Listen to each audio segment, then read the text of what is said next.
प्रणाम बच्चों। आज की कक्षा में आप सभी का स्वागत है।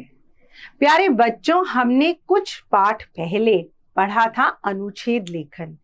बिल्कुल उसी की तरह आधारित है निबंध लेखन।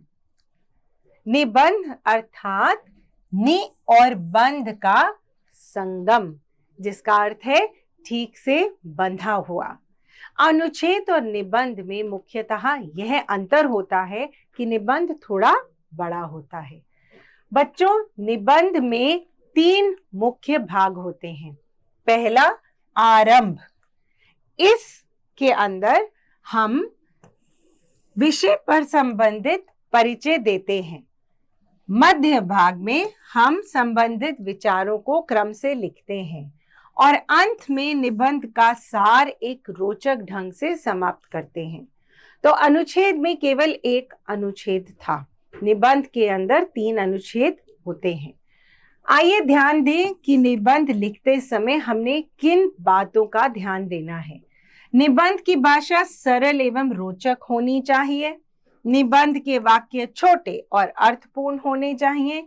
निबंध में विचारों और भावों को सही क्रम में लिखना चाहिए और निबंध में उचित विराम चिन्हों और मुहावरों आदि का प्रयोग करना चाहिए। कहने का अर्थ यह है, भाषा शुद्ध लिखें, वाक्य स्पष्ट लिखें और संक्षिप्त लिखें। मुहावरों का, लोकोक्तियों का प्रयोग करें।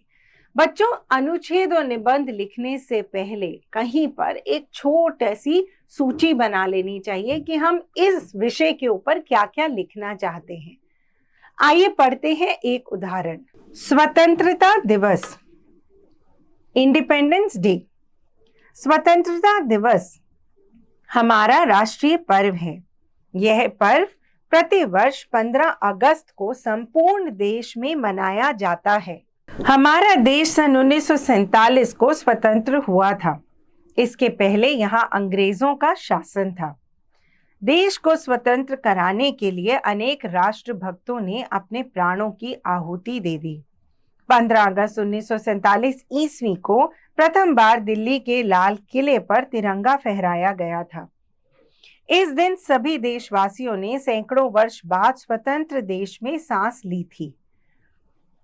इसी पावन तिथि को याद रखने के लिए हम प्रतिवर्ष 15 अगस्त को स्वतंत्रता दिवस के रूप में मनाते हैं। स्वतंत्रता दिवस का मुख्य समारोह देश की राजधानी दिल्ली में होता है। भारत के प्रधानमंत्री दिल्ली के लाल किले पर तिरंगा ध्वज फहराते हैं और राष्ट्र के नाम अपना संदेश देते हैं। इस दिन स्वतंत्रता आंदोलन के वीर शहीदों को याद किया जाता है। सेना में अच्छे कार्य करने वाले सैनिकों को इस दिन सम्मानित भी किया जाता है। सभी राज्यों में मुख्यमंत्री ध्वजारोहण करते हैं।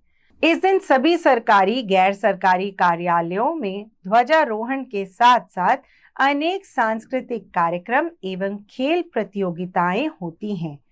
प्रतिभागी छात्र छात्राओं को पुरस्कार दिए जाते हैं, मिठाई बांटी जाती है। इस प्रकार यह पर्व सारे देश में धूमधाम से मनाया जाता है। स्वतंत्रता दिवस पर हमें देश की स्वतंत्रता की रक्षा करने का संकल्प लेना चाहिए। हम स्वतंत्र भारत के बेटे, इसका मान बढ़ाएंगे। सदा तिरंगा ऊंचा रखकर जन गण मन हम गाएंगे। दूसरा उदाहरण, क्रिसमस। भारत में प्रतिवर्ष अनेक त्योहार मनाए जाते हैं। क्रिसमस ईसाइयों का प्रमुख पर्व है। यह सारे देश में प्रतिवर्ष 25 दिसंबर को मनाया जाता है। इसी दिन ईसाई धर्म के प्रवर्तक ईसा मसीह का जन्म हुआ था। ईसा मसीह की माता का नाम मरियम और पिता का नाम यूसुफ था। ईसा मसीह का जन्म यरूशलेम देश के बेतलहम गांव में हुआ था। ईसा मसीह ने ईसाई धर्म की स्थापना की। उन्होंने लोगों को प्रेम एवं भाईचारे का उपदेश दिया। क्रिसमस के दिन चर्च सजाए जाते हैं तथा विशेष प्रार्थना की जाती है। लोग घरों को क्रिसमस के पेड़, खिलौने एवं गुब्बारों से सजाते हैं। एक व्यक्ति सांता क्लॉज बनकर बच्चों को मिठाई एवं उपहार बांटता है। सांता क्लॉज की सफेद दाढ़ी एवं लाल चोगा देखकर बच्चे बहुत प्रसन्न होते हैं। सांता क्लॉज को फादर क्रिसमस भी कहा जाता है। रात को मोमबत्तियों एवं बिजली की झालरों से गिरजाघरों को सजाया जाता है। इसी प्रकार ईसाई धर्म के अनुयायी बड़े ही हर्ष एवं उल्लास के साथ यह पर्व मनाते हैं। क्रिसमस वृक्ष सजा कितना है, सांता क्लॉज बने सुंदर हैं। प्रभु यीशु का जन्म दिवस है, जगमग जगमग गिरजा घर है। तो बच्चों, इसी प्रकार आपकी पुस्तक में अन्य और भी उदाहरण दिए गए हैं। इन्हें पढ़ना मत भूलिएगा और इसके बाद अभ्यास अच्छे से कीजिएगा। आज की कक्षा में आने के लिए धन्यवाद।